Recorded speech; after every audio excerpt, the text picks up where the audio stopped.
All right, we live and 5, 4. No, we're not live.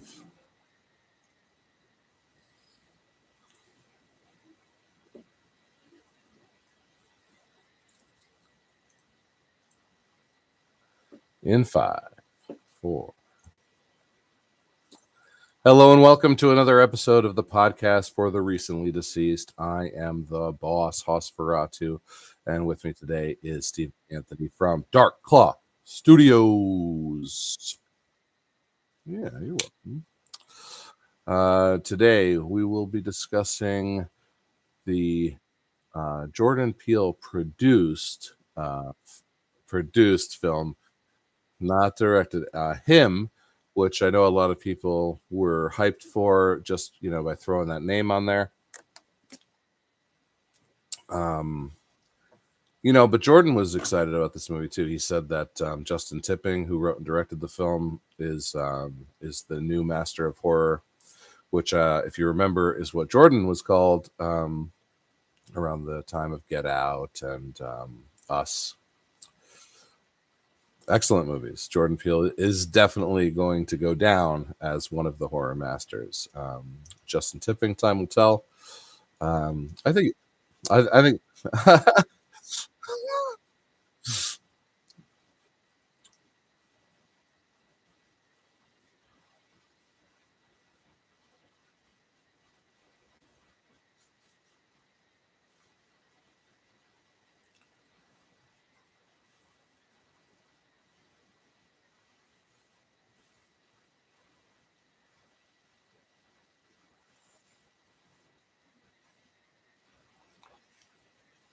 Yep.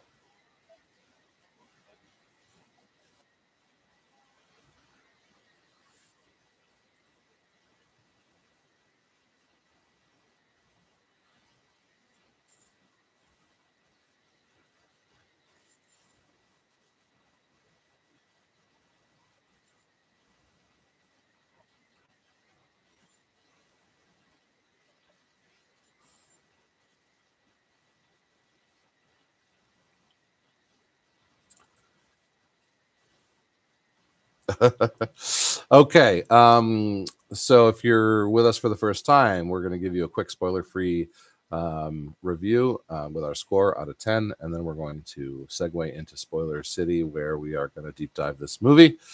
And based on what Stephen has already said, um, let me intro the film, and then we're going to let Stephen go first. Hit. All right. Him. A young athlete descends into a world of terror when he's invited to train with a legendary champion whose charisma curdles into something darker. Written and directed by Justin Tipping, as we said, starring Marlon Wayans and Tyreek Withers. Also Julia Fox, who I'm going to scroll down and assume is the wife, and she is the wife. Okay. Steven, what do you got for us?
Okay.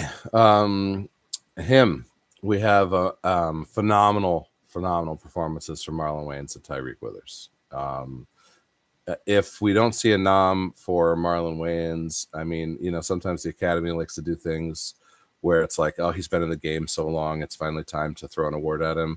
I feel like this is the movie, this is the performance that they might throw at least a nomination at Marlon for. Tyreek probably won't get much many accolades for this, besides what us critics have to say. Um,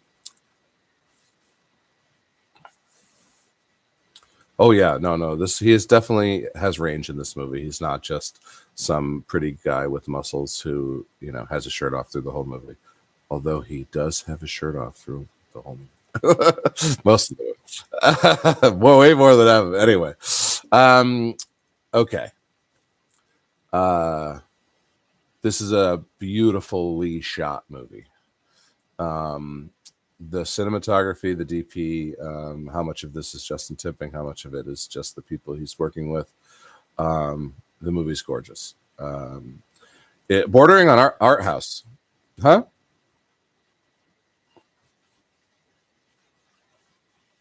Yeah, yeah. I mean, I'm just, sometimes it's like, well, we don't have to get into it just yet. Um, let's, yeah, I know. Okay. So it's a beautifully shot movie. Um, the script is, I would say, good enough. It definitely does its job. It's not, and I'm talking about just dialogue here. I'm not talking about plot or story. Um, it's fine. It serves its purpose. It's not, there weren't moments where I was like, "Ooh, that's a one liner that's going to go down in history." But it was good. Uh, the story to this movie, I really enjoyed, as they unravel the plot of the film. When you find out what's actually going on, I'm obviously trying not to spoil anything here. Um, Performances, plot, um, practical effects, a nice turn at the end, which I enjoyed his decision. I thought it was the right choice as a viewer. I thought it was the right choice for his character, especially with all the whys. Why did he make that choice, etc. All right, I can see Steven chomping at the bit to get into spoiler territory. Let me go ahead. Let me go ahead and give him an 8 out of 10.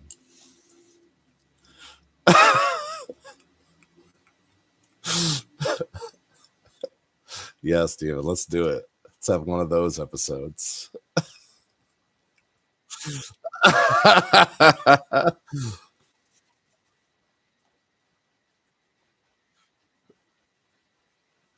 Right.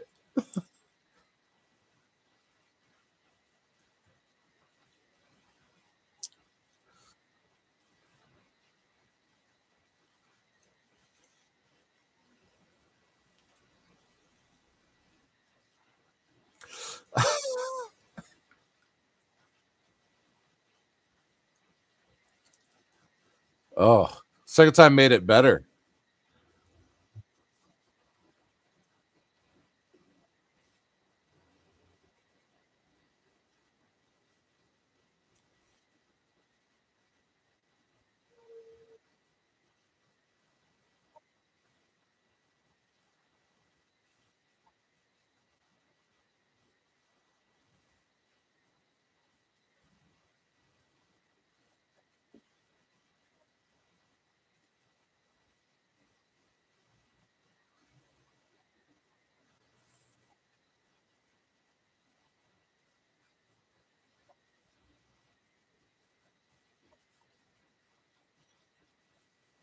Yeah, he was great.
All right.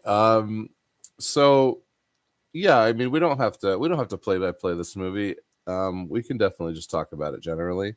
Um, oh no, you want to play by play? All right.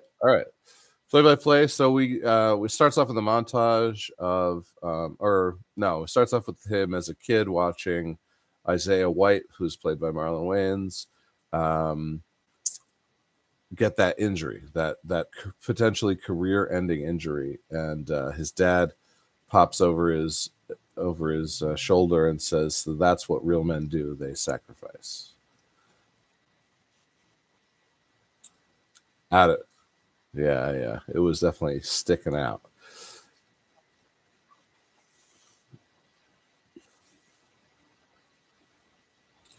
Yeah, and then we get the dad yelling at the kid like pro football, and the kid's yelling, "Yeah, I am him. I am him. I'm Isaiah White."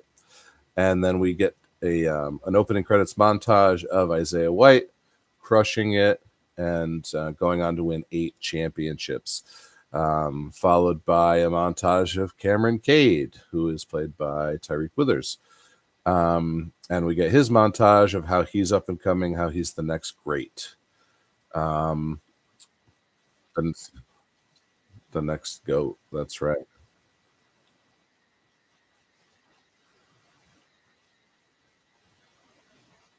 Yeah.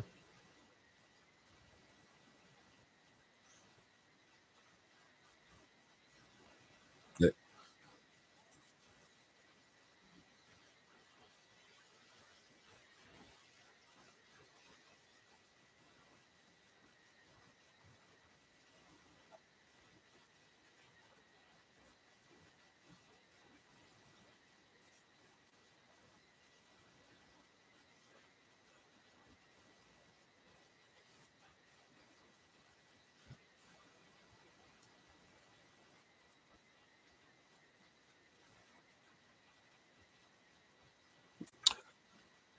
Well, right. There can be only one, and that's the point. There's a new goat. There's not two goats. It's you're the goat now, and he was the goat until you came along. I think that's all that is. I mean, it does, huh?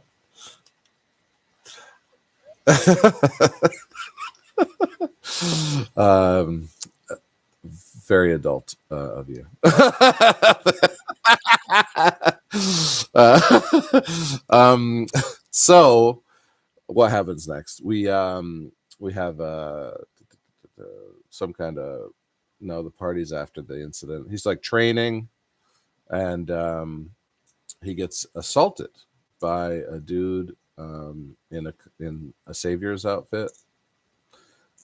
So the saviors is Isaiah White's team, and their imagery seems to be a little all over the place. Like sometimes it's like big Viking warrior, sometimes it's like actual like goat horns on like Christ-like figures. A crucifix with I think a dude in a football helmet is their actual symbol, or it is the necklace he wears. So you see the cross, and you're like, maybe he is a Christian, but no, it's a football player with a football helmet on the crucifix.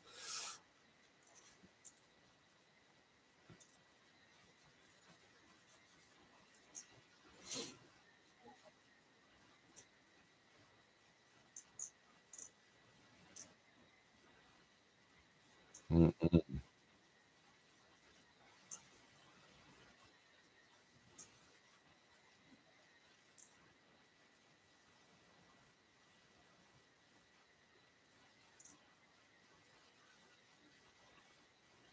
yeah, we don't want you.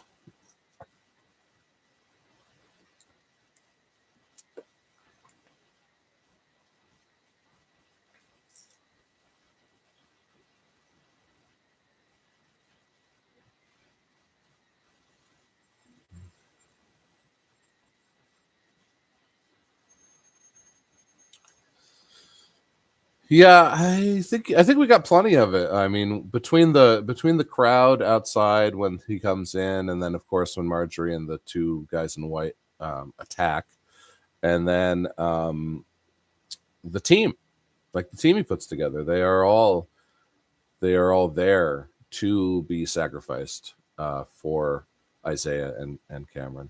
And the only one who there's two of them who really take the damage, right? The white guy and then the other guy who gets headbutted. Nobody else really took any damage from that, but they were there to sacrifice if they needed to. They were willing. They were willing. That's the point.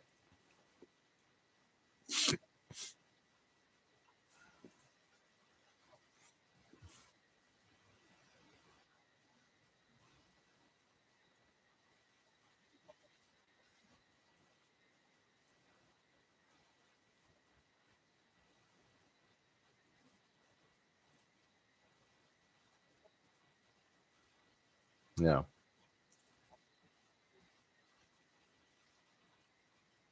Right.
All right. So there's a party. He's got stitches. The doctor says you can't do anything. If you get hit again, it could be your life could be over. Um, yeah. So right,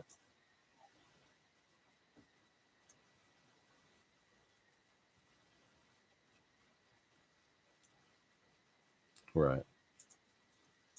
What I do like here about the movie that shows a little bit about the culture, um, and it's also like setting up Isaiah White's perception of life, which so we'll jump ahead a little bit. Isaiah poses to Cameron, um, football, family, God. What's the order? And Cameron says, family, God, football. And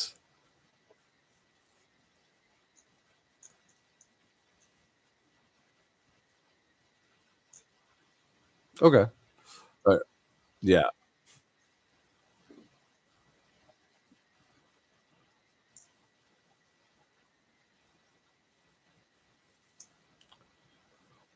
Well, so Isaiah puts football first. He says football, family, God, right? And now you go all the way back to the beginning, and here we are in this doctor's office where the doctor says this could be a career-ending injury, and the mother, puts her arm around Cameron and says, "We'll get a second opinion." So, so not that the mother doesn't love Cameron, not that his brother doesn't love him and his girlfriend doesn't love him, but in these next few scenes, they're all going to put his career before him. Not a single person is going to say, "Do what you want, make sure you're healthy, then make the decision." They're all going to say, uh, say yes to the dress, get back on the field. They're yeah, right.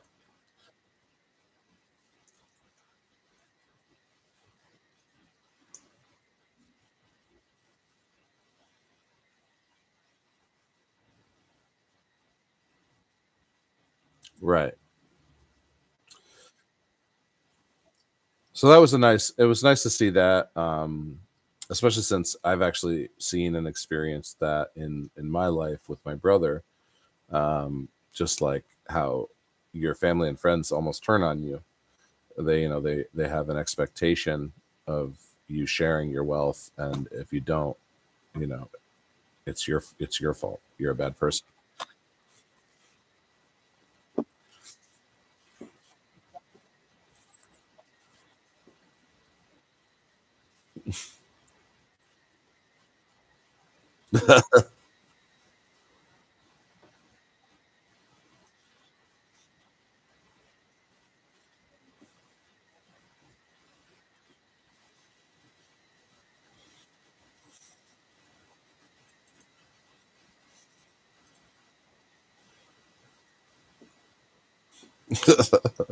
Absolutely. Absolutely eat the biggest pile of shit. Okay. All right. So the party, he gets a call. It's This is also funny. Like the guy who throws the party is like, I'm the best at throwing parties. He's talking to Cameron like they're boys. He's like, and then all of a sudden he's like, come here and check out this jewelry. What are you gonna rock? And he's just trying to sell him the jewelry, and you're just like, motherfucker, like this guy's a piece of shit too. Like nobody in his life so far is redeemable. Nobody in his life so far is redeemable. Not even his mom. I'm like I'm affected by all of. I'm 10 minutes into the movie, and I'm already feeling for this guy. Like this movie already has me sympathetic for Cameron's situation. He's the best at what he does, but everybody around him is a leech, a parasite, and it's just disgusting. Um,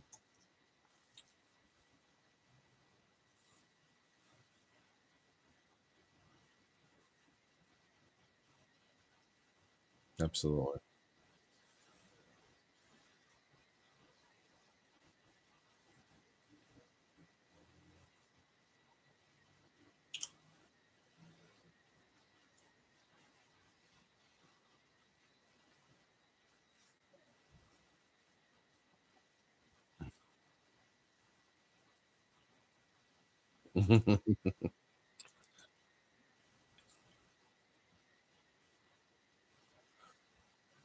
Swamp's right there.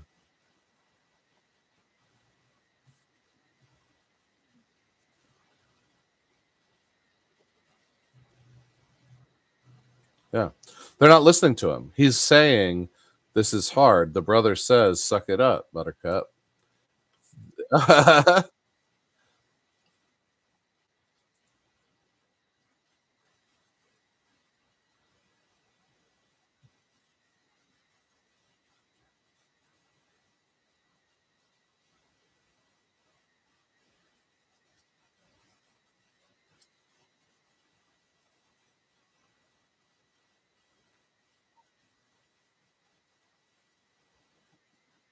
Right.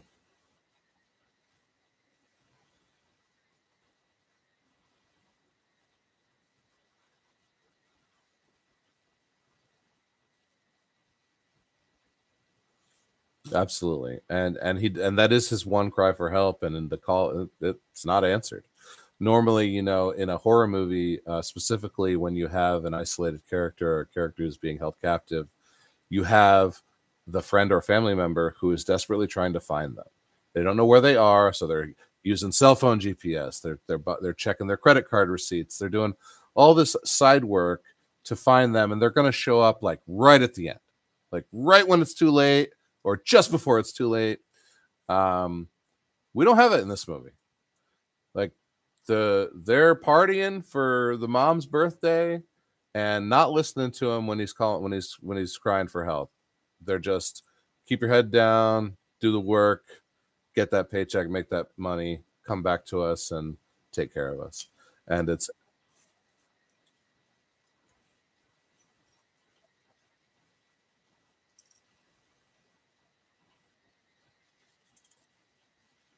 yeah. Yeah,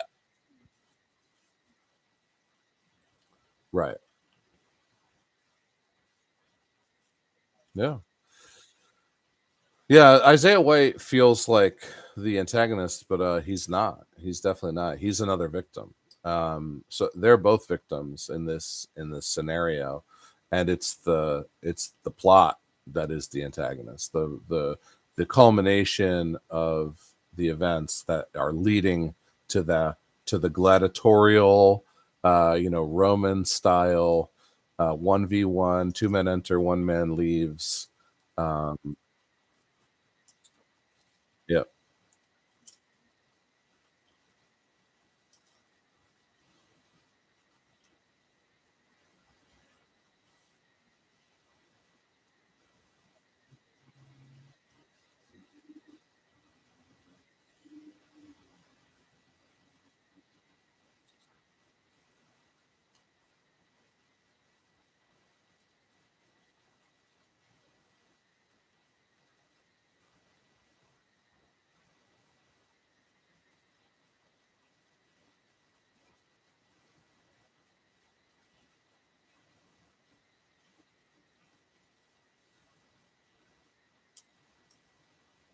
Yeah.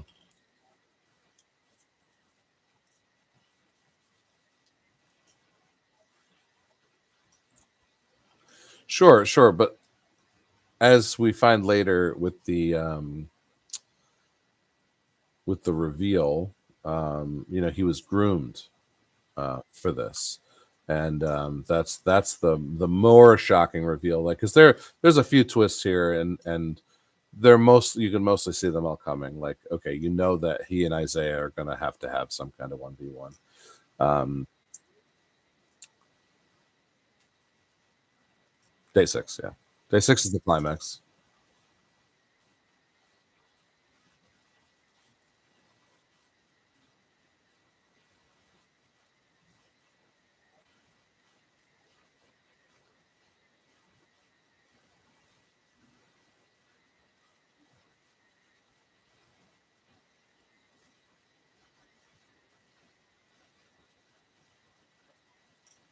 Mhm.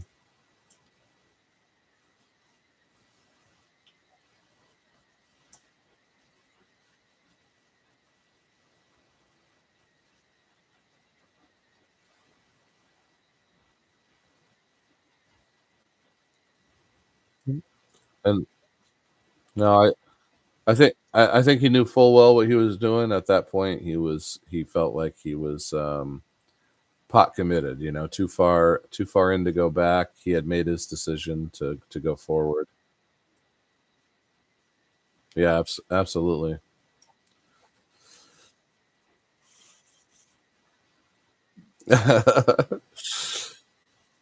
Yeah. I think he hesitated, he decided, and I think he justified like a level of plausible deniability, a level of benefit of the doubt, and just shot.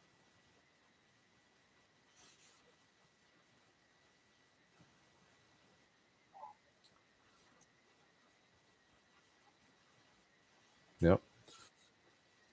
Yep.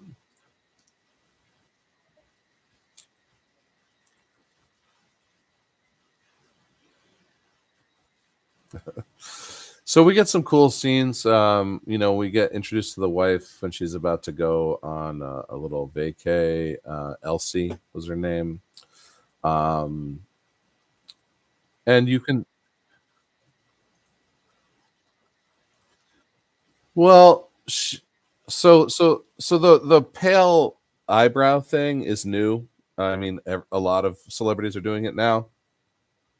So I think that was just like a fad choice, but also like, she's made to look expensive, right? Like she is living the money life.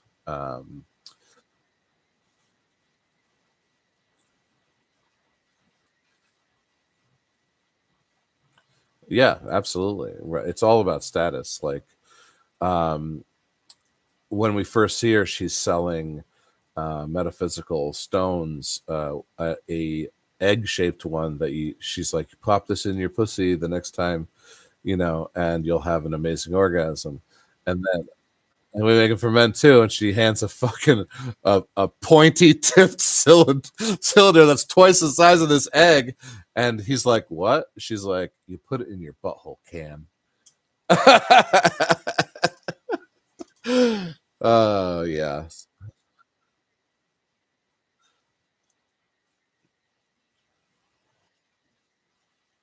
yeah. All right, let's talk. We talk a little about the training, the brutality.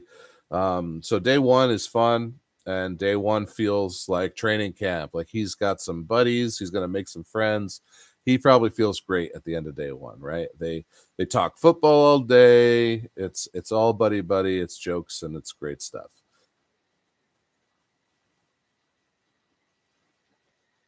Yep. Yeah, putting new staples in. Yep.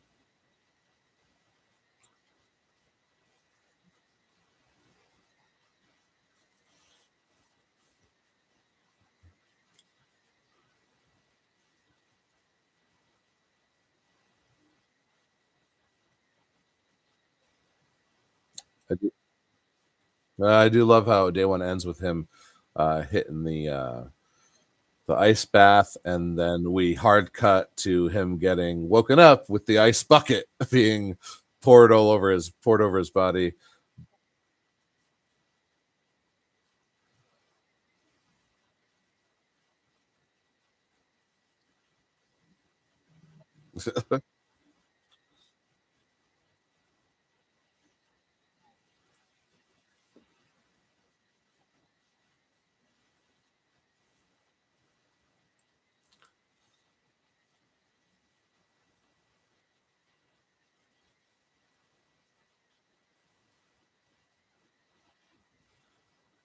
Yeah, no, that's some serious stuff there. I try to do the I don't think so. Just like plastic that looks like ice and regular room temperature water, I guess. Yeah, I have to say. Yeah, yeah. Tyreek, get in the comments and let us know how was that ice bath. Um, so right. Maurice Green, who plays Malik, wakes him up with the ice bucket, and now we have some serious training. Now some cock a doodle doo, motherfucker. So we get a team of fucking badass kickers, and they look fucking badass and ready to kick some ass. And um, what's his name?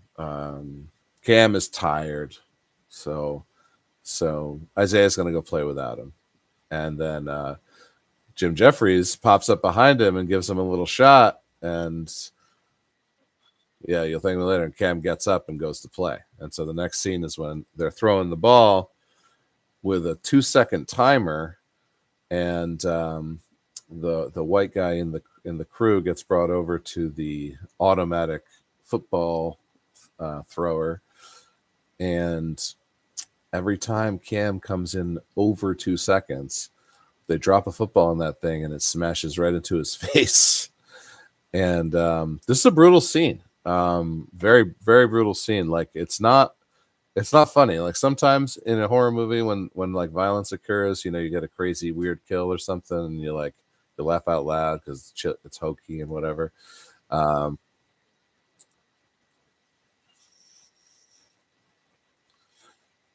so brutal.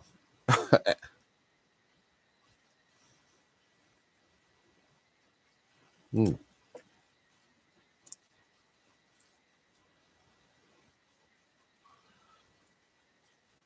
yeah, the lesson.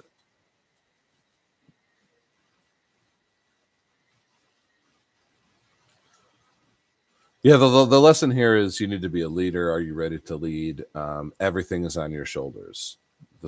Whether you win or lose, it's the quarterback's responsibility. It's the quarterback's fault. You If you don't understand that, you have to understand that now. And I'm going to show you by breaking this guy's face with a football every time you mess up. Um, And so it's a brutal lesson, but it's a lesson he learned. He sacked up and made the last passes and called Jim Jeffries over to take a look at him and was like, "Hey, make sure this guy's okay." To which he like bows before Isaiah and says it was an honor to like to-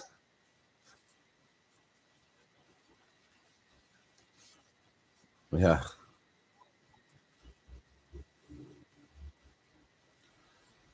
yeah, yeah. Yeah, we're not friends. Like you came in here to do a job, you did the job, now get the fuck out of here. Yeah, exactly. Um, so the next set of challenges, he's going to be taking and breaking tackles, or yeah, probably there's probably like a sauna scene before that. That we get a lot of cool down scenes with the two of them. We get a sauna, we got a hyperbaric chamber. He does go into.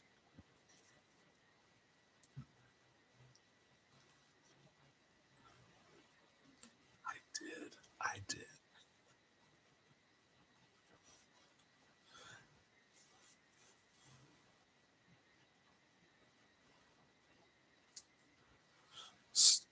So let's talk about this now. We don't have to go chronologically. I love this bit. I do have one complaint about it. This is partially why it got an 8, and not a higher score from me. Justin Tipping, if you're listening, I loved your movie. But I'm a critic. I got to do my job.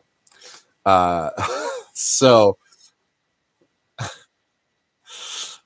so he says, I'm going to go watch some tape. And he says it instead of doing multiple things, even so far as to go to a party with the agents, the owners, etc., where Cam's going to get his offer.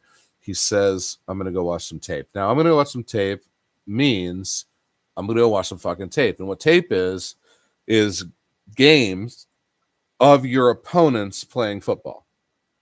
So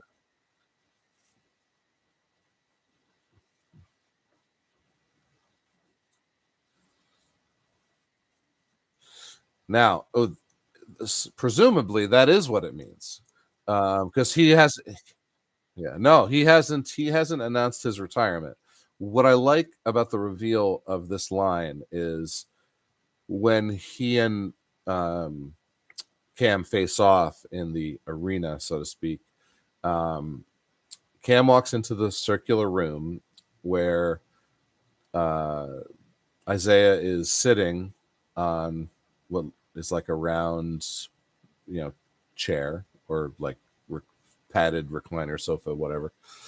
And he's staring up at a circle, and the circle is a 360 degree sphere of like a LED or LCD screen, and it's in focus on the outside of a crowd, and the crowd is cheering and screaming, and it goes into the center, and you can assume that the view of it from the center is less disoriented, and it probably just looks like you're staring at a screaming crowd, like ravenous for you. um and Cam says, what are you doing? And he says, just watching some tape. Now, when he walked into that room and it showed him watching the screen, I said to myself, oh my God, when he says he's watching tape, he's just laying there and getting this feeling, the feeling of winning, the feeling of playing football, the feeling of being worshipped by thousands and thousands and thousands and millions of people. And that's what he's actually doing. And then the lines came. What are you doing? I'm watching some tape. Justin, come on. Your audience isn't dumb. Don't treat them like they're dumb. We I When that scene, I was like, oh my God, that was so perfect. The way he's always going to watch tape, and him watching tape is this like self-loathing where he just like feels like so worthless, such shit that he has to recharge. Yeah. Yeah, to recharge, he has to stare at this screen of screaming fans. Oh man. what a great scene, and what comes immediately after it makes it perfect.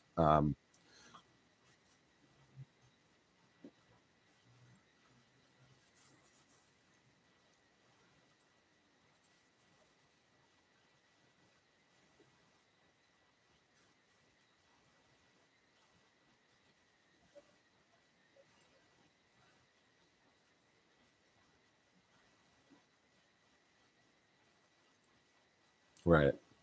So I think he goes back and forth, right? He has an admiration for Cam. He actually truly is a fan, and of course he puts football first, remember? So it's football family God, and so if he is God, he puts himself last, right? Uh so because this is a Jesus Christ allegory, right? Um so the passing of the torch for him is a double-edged sword. He wants to prepare Cam for this fight, but he wants to win the fight. So it's it is constantly ebbing and flowing, um the relationship between Isaiah and Cam.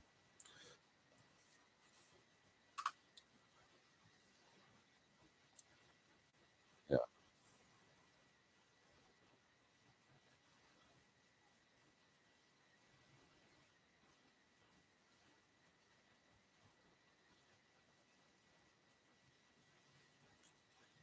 Oh yeah. Such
Oh yeah.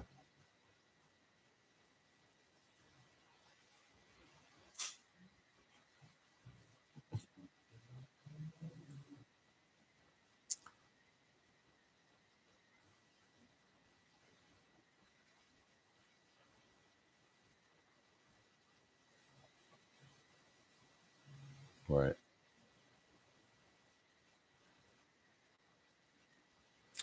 I If he doesn't get I don't even know if this would qualify as best actor nomination. He might get a best supporting actor nomination. Um, uh, he's got. I mean, Tyreek has more screen time, but I mean, they probably have the same amount of dialogue. So I don't know.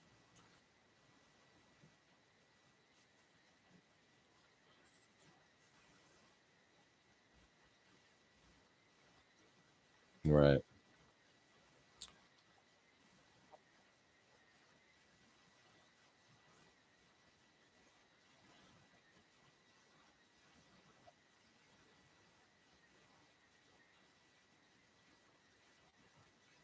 Yeah.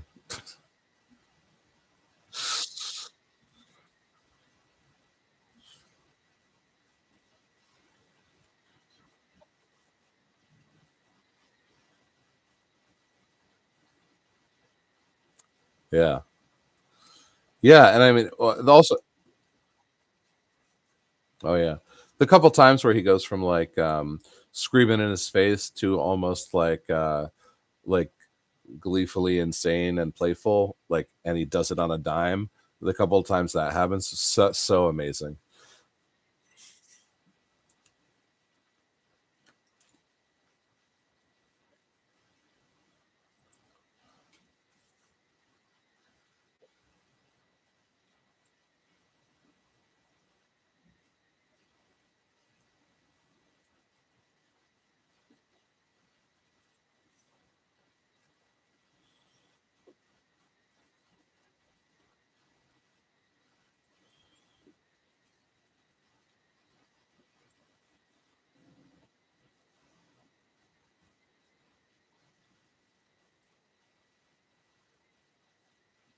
Yeah.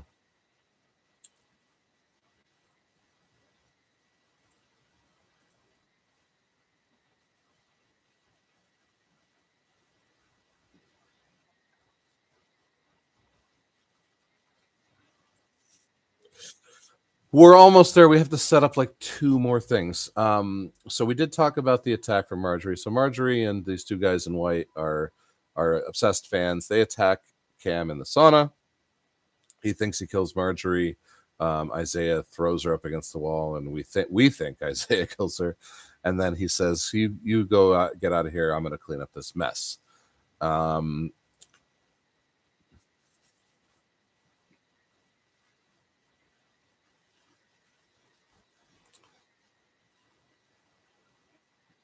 yeah,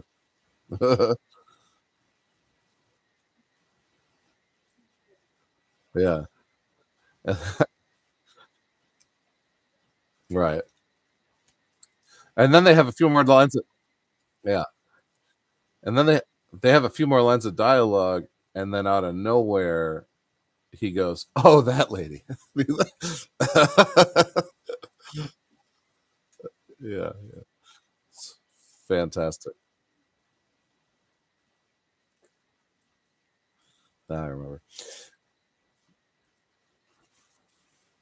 So we do have to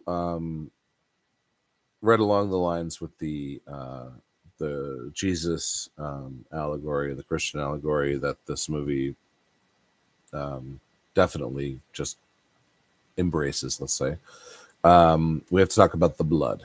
So we know that there's power in the body and there's power in the blood, according to the Bible, the body and blood of Christ. So the whole movie is sacrificing his body for football. It's the body, the body, the body. Improve the body. Jim Jeffries as a sports trainer, the body. Um, Now we get to see the blood. We see Cam kind of comes to I think in another ice bath or on a slab of ice or something, and he sees Isaiah there in the on the other side of the room, taking a blood bag that has his name on it, and he's like, "What are you doing?" He's like, he's like 98% O2. It's like I need the oxygen. This stuff is like crack to me. Um, yeah. Yeah, he stores his own blood when it's like perfect, the highest levels of this, that, and the other thing, and he takes infusions of it when he needs it. And this is all we know at this point. We don't know anything else about the blood, but we know that he's taken his own blood. He offers Cam a hit, and Cam is like, "Fuck no! Look, you're fucking disgusting, bro." Uh, okay, the last thing we need to set up before we can move on to the climax is the party. Okay, so we brought it up earlier. Isaiah goes to watch some tape. Elsie and Elise, Elsie, Elsie, Elsie and Cam go to the party in this rundown, what looks like a fucking hole in the wall bowling alley. Uh,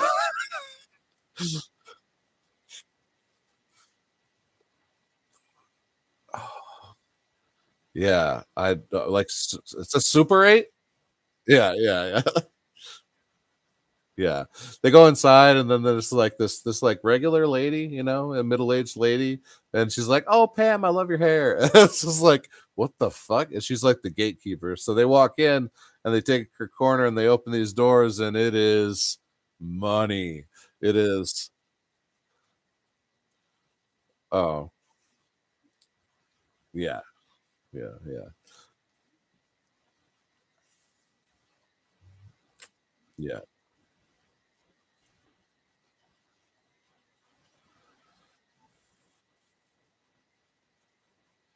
right.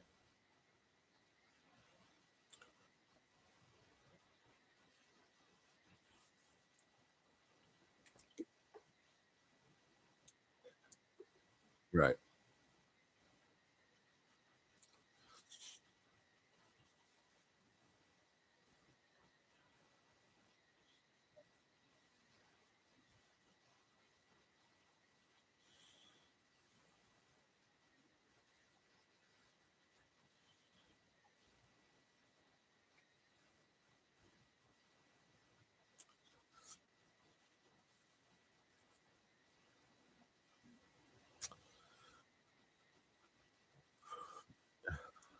I also personally did not like the word ritual here. As a writer, it tipped me off to basically the entire plot. Everything that's coming next was not a surprise. It was a, oh, that's what I anticipated from her saying the word ritual. So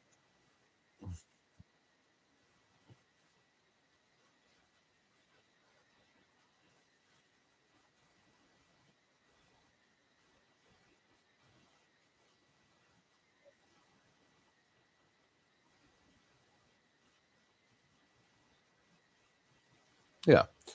So they go to the party. I mean, it's like bright lights, loud music. Everybody's dressed to the nines. She takes him to the table. She introduces the owner. His agent is there, whose agent's name is Tom, I believe, played by Tim Heidecker, which I did not know until we looked this up on IMDb today. Um, so if you're a Tim and Eric fan, keep an eye out for Tom. Um, and yeah, they make the offer, um, and he accepts. So what is he accepting?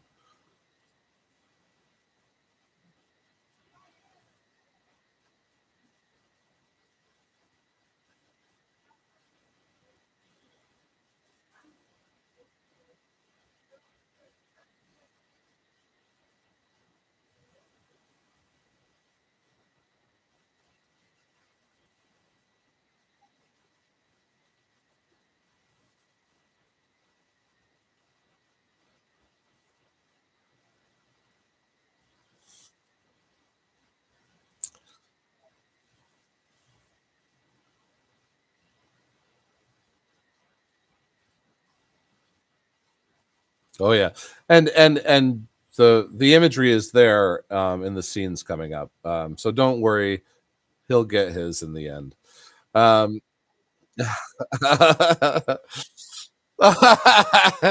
so good.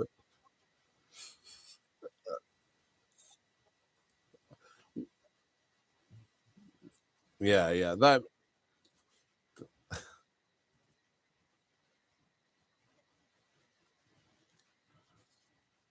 yeah,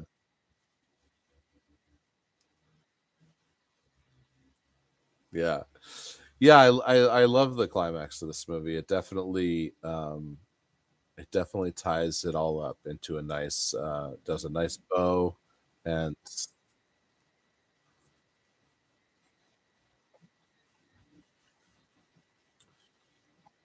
Richard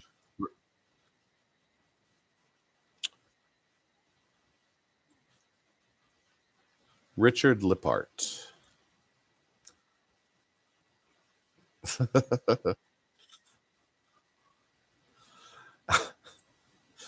Yeah, yeah, I'll give you that.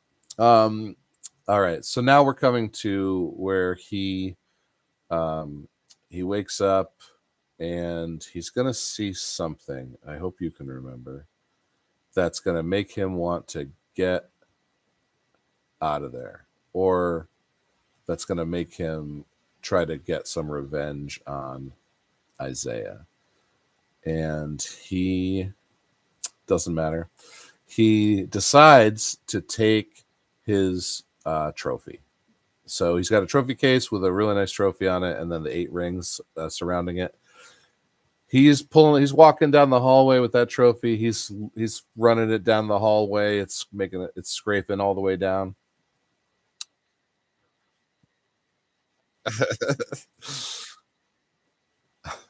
He goes into the round room that we mentioned earlier. He sees Isaiah just watching some tape, and there is a the conversation, the reveal that there can be only one, and this is where he reveals that he had uh, Cam attacked, to bring him here. That was the inciting incident, the excuse to get him to the training camp, was the injury.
Mhm.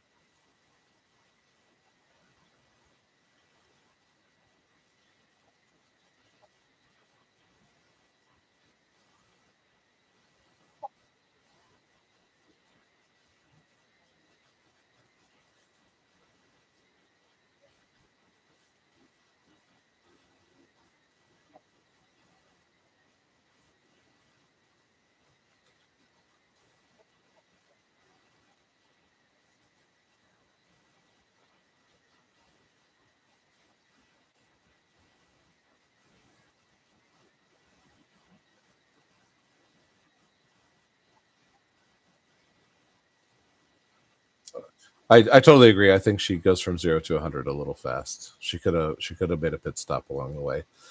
Um,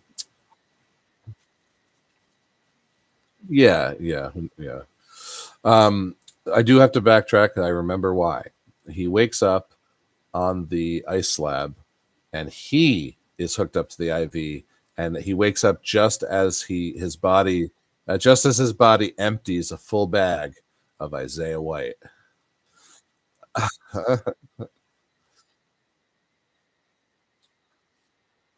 Right,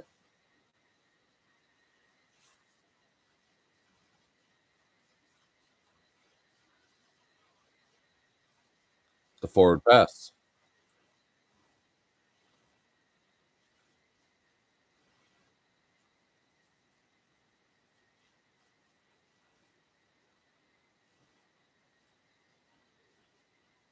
Yep.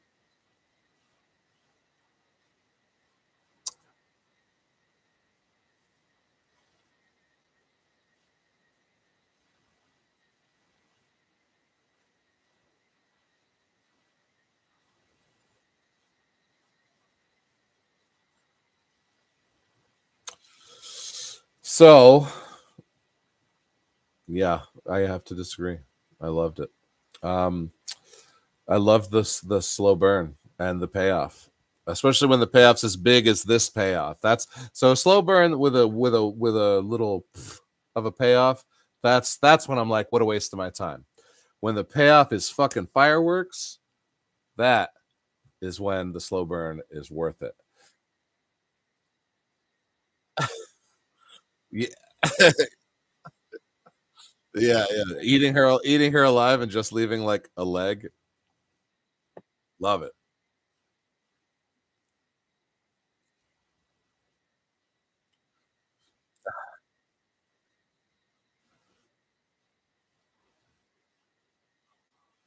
Elevated horror, man. Um, yeah, he drains the bag, and he also tells him about the blood before they fight. He tells him that the blood that they've been doing this ritual forever. That the guy before me took the blood, the guy before that took the blood. They've got this blood of the ancestors, and it fuels you. Even now, I had to give it to you to make this a fair fight. You can feel it inside you. I know you can. The beast has awoken, and then they go into a bare knuckle brawl. Uh,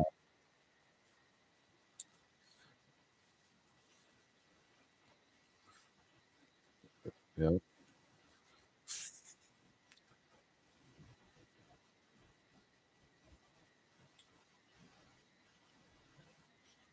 I, I I also like the outfit, the outfits they're in for the fight, and then all the way to the end because Cam's outfit, they're wearing just the white padded pants of a regular football player, and that's their gladiatorial combat outfit for this scene. Um, so, as you might assume, Cam is going to win the fight, not without having his arm broken. It is not his throwing arm, so don't worry.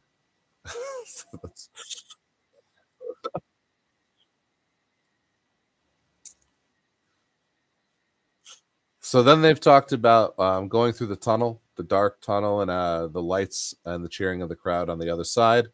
So Cam, as the victor, will go through the dark tunnel. He'll come out. to the cheering of some cheerleaders. He'll find Elsie sitting at a desk with the contract. He'll see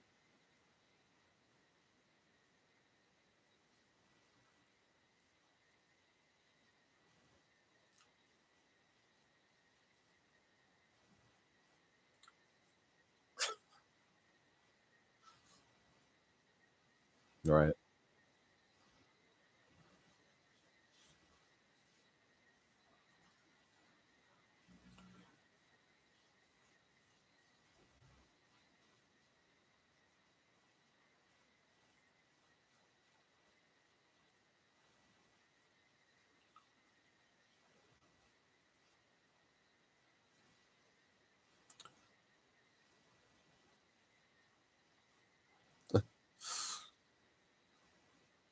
Oh yeah. Then you've got the owner and the agent and his cronies. They're all back further on another higher raised thing and chairs with pig masks on. Like, I mean, that is definitely nail on the head, but it was still perfect because they,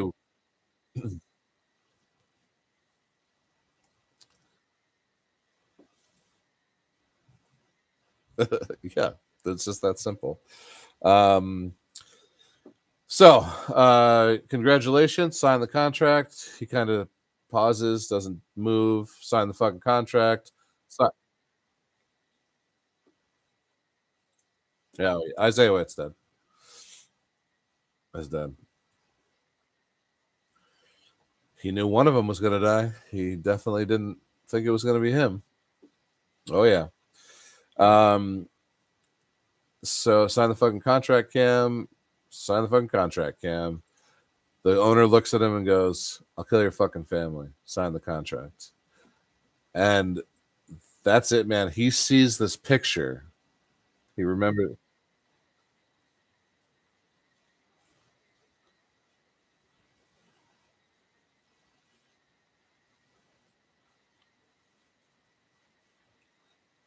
Right,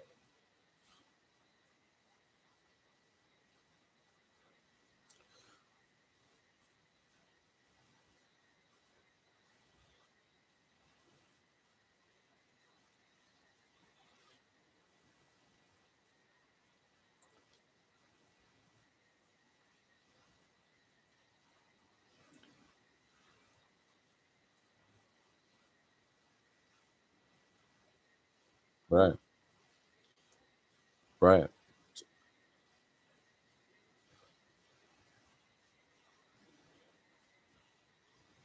Tom?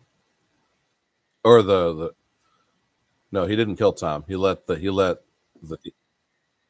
oh yeah, yeah, Maurice. Malik, yeah. Yeah.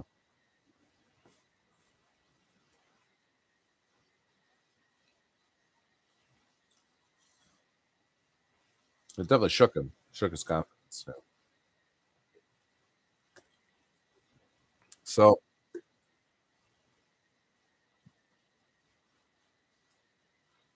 yeah,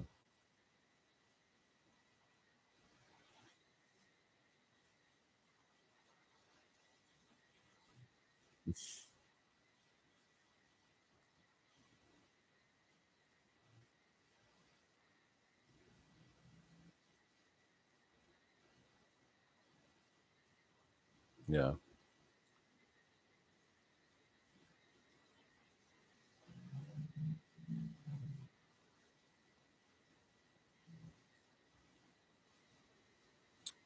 Right. And so two things happen here that trigger Cam.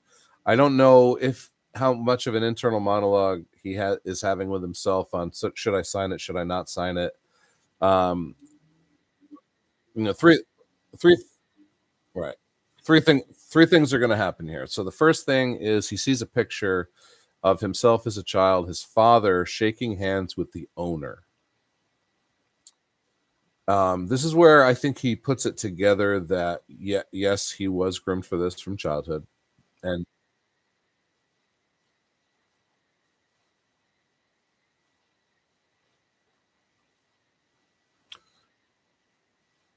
yeah,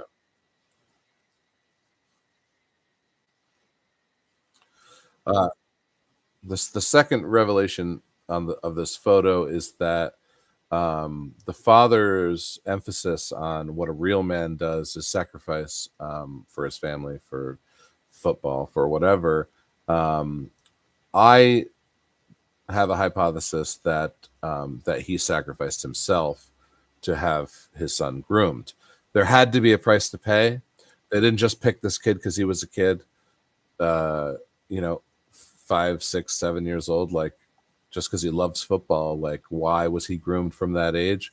Because his dad made a deal with the devil, and the price was his soul, his blood, and some kind of sacrifice.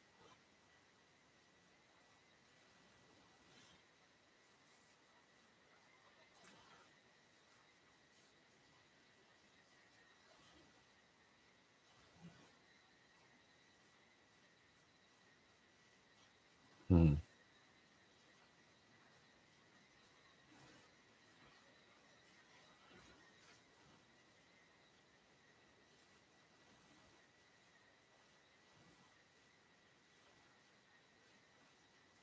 Right.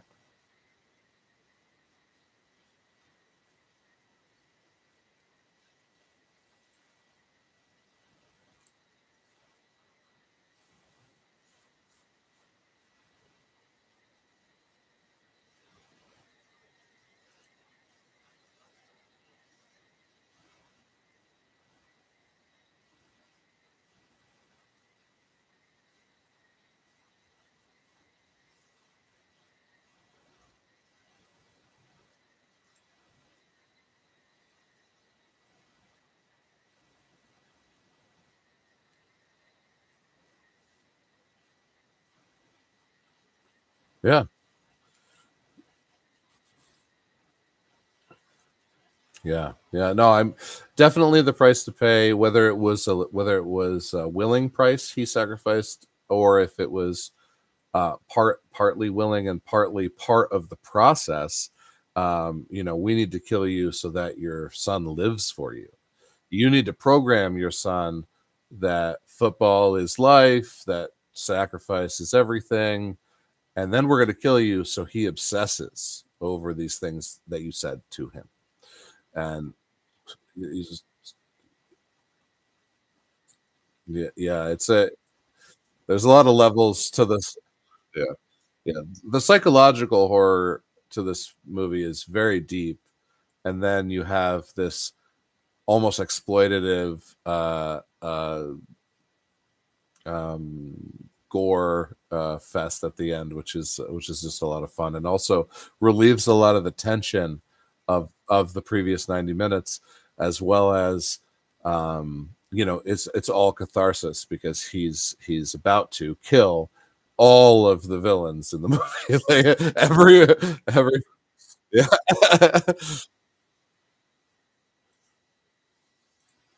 Yeah. Right. So he sees the picture. Then the owner says, "I'll kill your family." Then all of these assumptions you can make as a viewer are solidified when Tom loses his cool and comes off the bench, and he comes up and he's yelling, "Sign the fucking contract. I worked so fucking hard for you. We did this all for you. We've groomed you since you were a kid." That was the mistake. He said it. Any hesitation Cam might have had out the window at that moment, where all of his fears are confirmed, all of his assumptions that he could make from these clues are confirmed. Oh, yeah, yeah,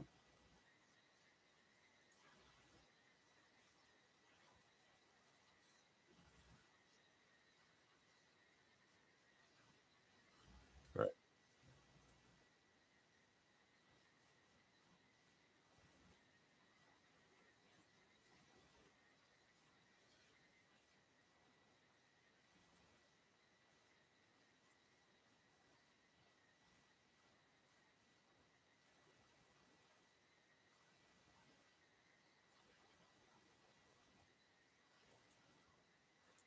Oh, yeah.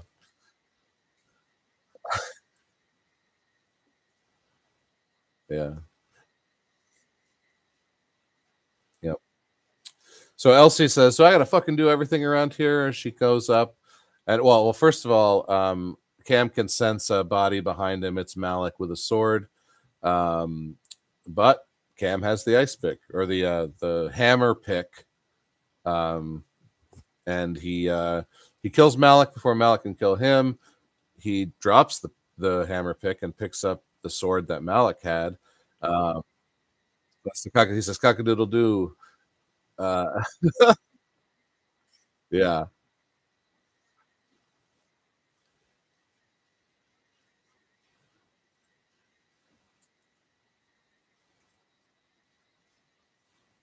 yeah. Yeah, I do love that everybody gets a one liner here from Cam. So he kills the cockadoodle doo guy. He says cockadoodle doo what or something like that in his face. Yeah, and then Elsie says, "I don't have to do everything myself." Pulls out a dagger, runs, goes towards him, trips, falls. Dagger goes through her neck.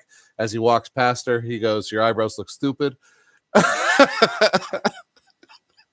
He pulls the sword out. He kills one of the other guys, kills another guy. He's got the owner up against the goalpost, and he cuts his head off. He says something to him. I think it says "stick around," which that's a classic Arnold from like Predator.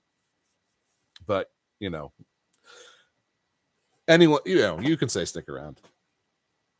Um, he comes back to the everyone's dead now except for the agent who he's about to kill, and he realizes, I don't need to kill this guy. Let's, just let his life be horrible, or whatever happens. He throws the sword down and he goes to walk out, and you see a pentagram in the ground, and the agent kind of gets invisible forced pulled over it, the center of it. And as Cam's leaving the arena, he kind of checks one of the male cheerleaders, and behind him,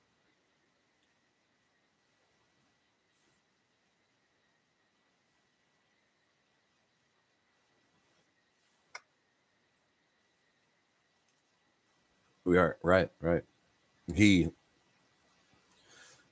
he figured out who he was and what he wanted, and he got to shed the what his father turned him into, what Isaiah and these people tried to turn him into. Um, right. His life isn't football. Um, So as he's walking out in slow mo, behind him we see the blood mist explosion uh, of the agent Tom, who I think here after he signs the contract, he would have had to stand at the center of that thing and get imbued with the gifts.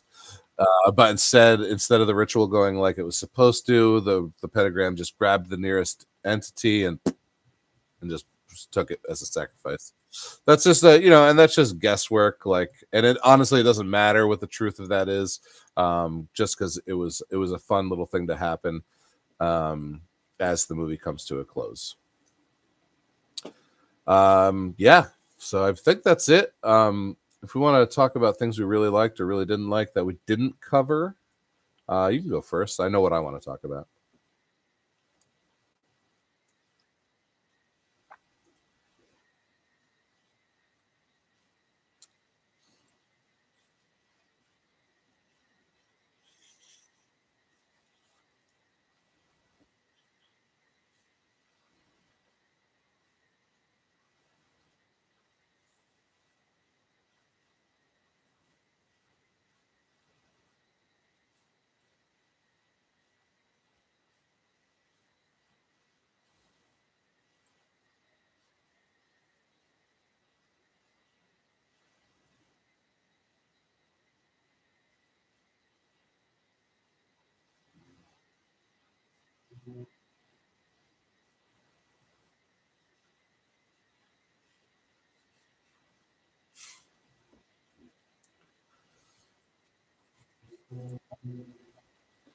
Yeah.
I pretty much went over most of it as we went through our step by step, but I will once again just bring up. I really enjoyed the Christ allegory here. Normally, I don't. I'm not a big fan of like Christianity being mixed into my movies, but they don't really. Yeah, yeah, yeah. No, and they didn't do it from a religious angle. They did it from a story angle. They did it from the story of Jesus Christ, not necessarily the religion of Christianity, which I thought was excellent. And I think that's why I really liked it in him more than I've liked it in the past or any Exorcist fucking movie because they're so the same and they're so bad. Um, so real quick, just to hit all the angles, we have the sacrifice of the body, we have the sacrifice of the blood, we have the blood as the power, we have the Last Supper during the photo shoot and interview sequence. Oh, clearly the Last Supper. Yeah, yeah. Yeah, yep, and then we have the crucifixion, obviously, between the Savior's logo on the cross to, like, him, when he's, like, covered in blood and he puts his arms out, into the pose, and, there was oh my god, I feel like there was 1 or 2 more that I caught that I was like, "Oh, man, I gotta remember this for the show." Uh, I did go see it a second time, and I was very glad to. It was better the second time. I enjoyed it way more.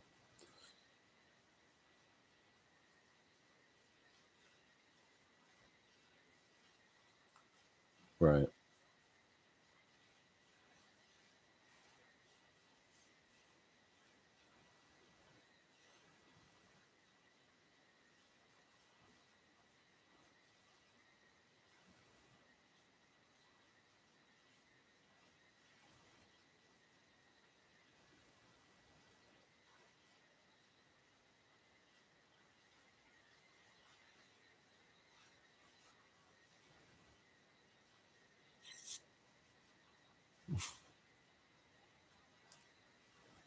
Palatable. Yeah, that's something I would say.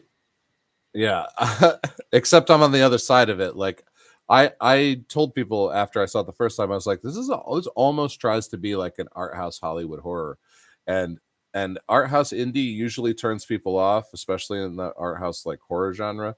Um, and but I loved every minute of it. And the fact that this is a Hollywood production that felt so much like an indie, it felt so much like written and directed by Justin Tipping. When you see the writer and the director the same person, you know that this is something that the director cares about. It's not just a job to him. And so you get to watch this beautiful film that borders on art house, is completely like completely abstract. You're thinking about everything in every scene. What does this mean? What does this mean? There's the Christ allegory. There's the movies about family, the movies about sacrifice, movies, you know, the protagonist goes on the hero's journey. He becomes a different person at the end. He becomes a better person at the end. He wins in the end.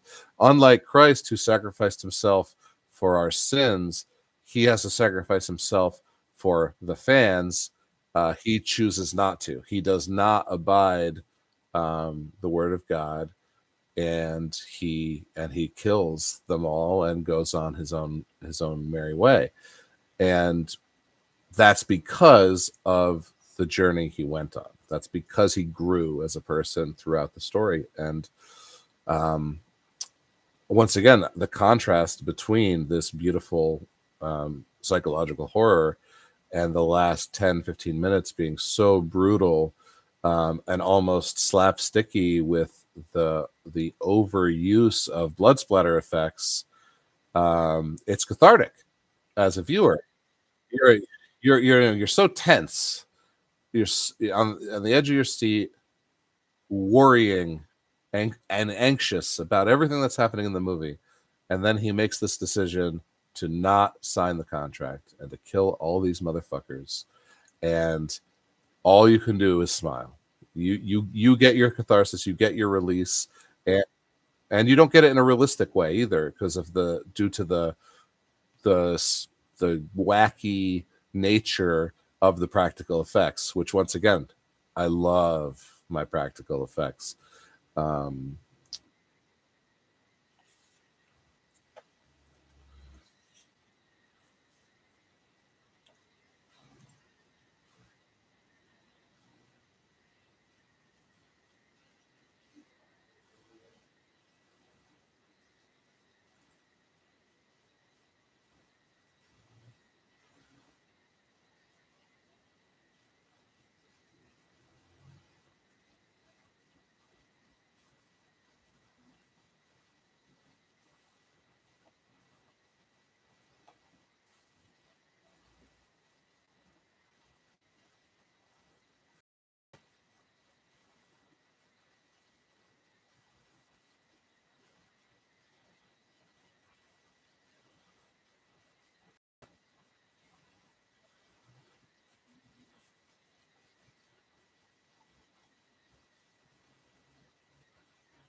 Absolutely.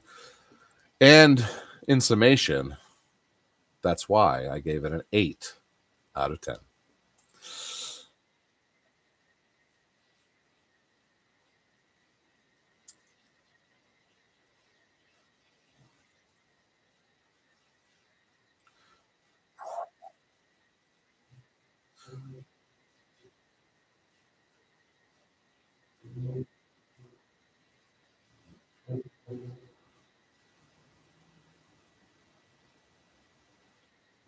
Yeah.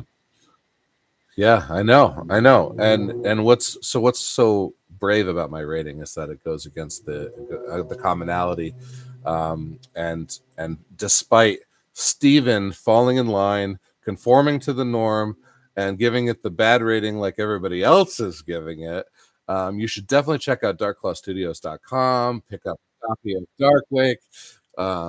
He's got a graphic, a one-shot graphic out called Peekaboo, which is phenomenal.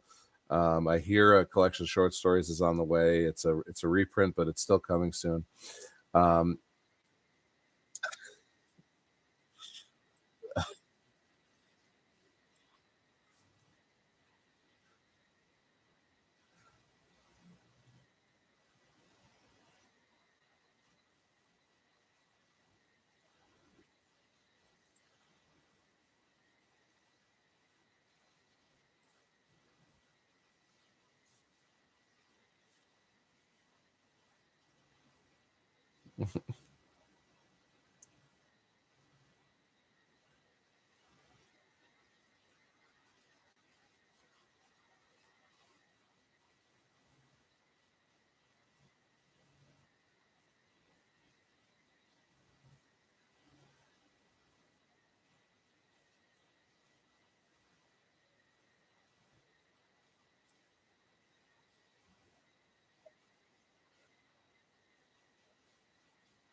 Yeah, I wouldn't have seen it a second time if I didn't love it.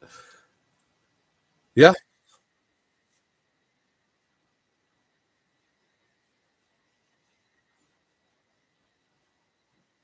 yeah.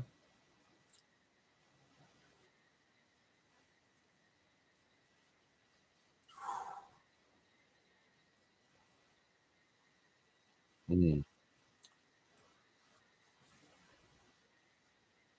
I I l I loved when, um oh, I'm gonna say 2 scenes. When one we already covered, when he, kinda screamed in his face about leadership, and then Cam steps up and actually hits all the passes under 2 seconds, to save his teammate. I did really like that scene, especially the speech that Marlon gives him while screaming it into his face, the speech regardless, that motivates him to step it up. The scene that we didn't, talk about, the morning after, the night he gets drunk with the girls, which is against the rules. But Isaiah never says that. He never reminds him of the rules. He told him the rules at the beginning, right? And he wakes up to see Marlon Isaiah over him with a gun, and he's like, "Did you fuck her?" And you don't.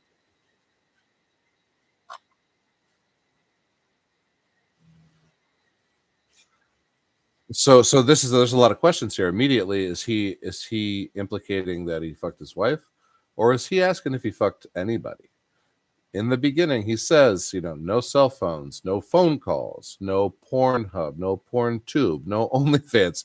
He really stresses the no female distractions. Uh, you for a reason. So this "Did you fuck her?"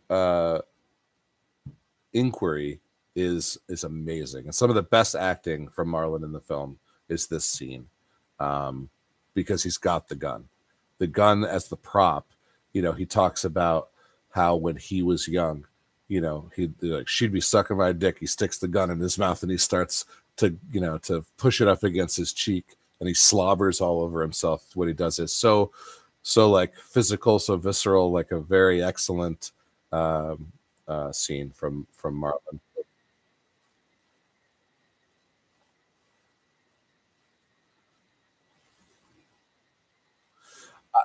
I I don't think Cam thinks he's going to get shot. I think he definitely thinks it's an intimidation tactic. I also don't think he knows that he is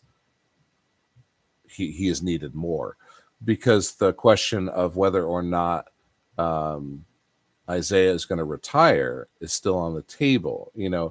Cam could still get the contract and be QB2 for a season to learn the ropes, to learn the system. In fact, they do that a lot with quarterbacks. Um, we see this gets revisited when right before he snipes the fan in the mascot outfit in the desert, where he smiles at Isaiah and says, "I'll tell you what, if I miss, I might think about letting you keep QB1 next year." This is a twofold attack. One, he doesn't know that Isaiah knows only one of these guys is going to survive this. So that's like a reminder for Isaiah when you see his facial reaction to this line. Isaiah knows only one of us is leaving no matter what. And the other dig is that his confidence has gotten to the point where he's actually taking a dig at Isaiah for the first time. The brohood is it's there, but yes, in this moment, Cam thinks I'm better than you, Isaiah. He might not think it forever. He thinks it in this moment when he says it. Uh, Ghosts, yeah.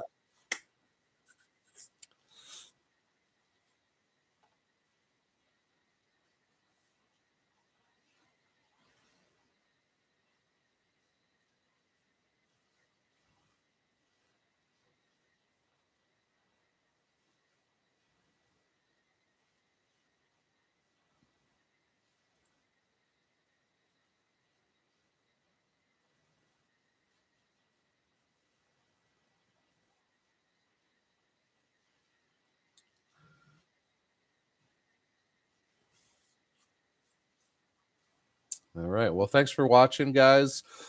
Stephen Anthony maybe gave it a 5. I gave it an 8. And we'll see you next time.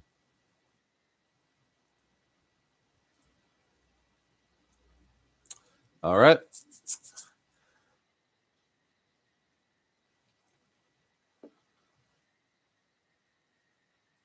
No, it's an hour and a half.